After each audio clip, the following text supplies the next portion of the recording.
आरंभ भी मैं और अंत भी मैं। महाकाल के अगर आप भी भक्त हैं, काल भी उसका कुछ नहीं बिगाड़ सकता जिसके सर पर स्वयं महाकाल का हाथ हो।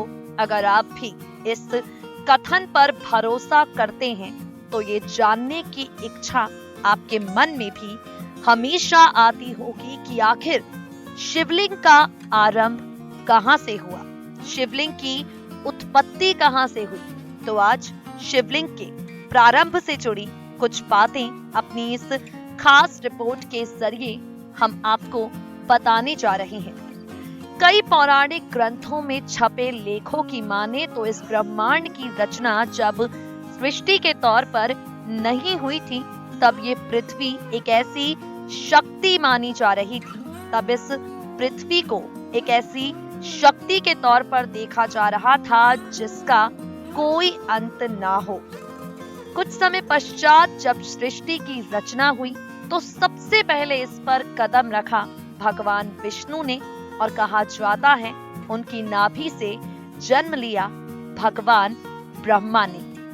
पूरी पृथ्वी पर तब ये दो ही विराजमान थे। ऐसे में इन दोनों में कई सालों तक युद्ध चलता रहा, ये जानने के लिए कि आखिर इनमें से ज्यादा ताकतवर कौन है, कौन ज्यादा शक्तिशाली है, कौन ज्यादा दोनों में से बलशाली है। दोनों में से कोई भी स्वयं के अलावा दूसरे को सर्वोपरि मानने के लिए तैयार नहीं हुआ। तब एकाएक आकाश में एक पत्थर चमका, जिसके पश्चात चारों ओर बिजली चमकी और तभी एक आकाशवाणी हुई, जो कोई भी इस पत्थर के अंत को ढूंढ लेगा उसे अधिक ताकतवर और बलशाली माना जाएगा।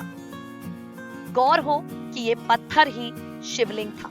बस फिर क्या था, आकाशवाणी होते ही पत्थर का अंत ढूंढने के लिए भगवान विष्णु नीचे की ओर आ गए और ब्रह्मा जी ऊपर की ओर चल दिए। अंत को ढूंढते में ये दोनों लगे हुए थे और यहाँ हजारों वर्ष बीत गए, मगर दोनों में से कोई भी अंत ढूंढने के सफर में सफल नहीं हुआ। और अंत में विष्णु भगवान ने हार मानते हुए ब्रह्मा जी से कहा, प्रभु आप मुझसे ज्यादा बलशाली हो, शक्तिशाली हो। दूसरी ओर ब्रह्मा, जो खुद भी अंत को तलाश नहीं पाए थे, जो खुद भी अंत को ढूंढ नहीं पाए थे, उन्होंने अपनी हार को स्वीकारने के बजाय सच को छिपाए रखा।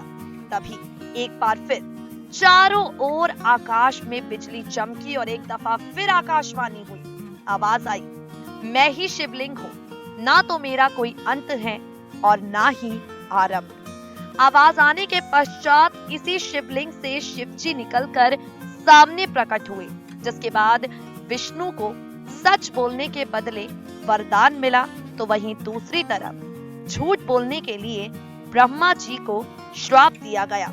उनकी पूजा कभी नहीं की जाएगी। हालांकि बाद में उन्हें इस श्राप से मुक्ति मिल गई। हिंदू धर्म के ज्ञाता बताते हैं कि शिवलिंग महज एक पत्थर नहीं बल्कि पूरे ब्रह्मांड का प्रतीक है, जिसका कोई अंत नहीं, कोई आरंभ नहीं, जिसका कोई रंग नहीं, जिसका कोई आकार नहीं। नेक्स्ट 9 न्यूज से मेघा की रिपोर्ट।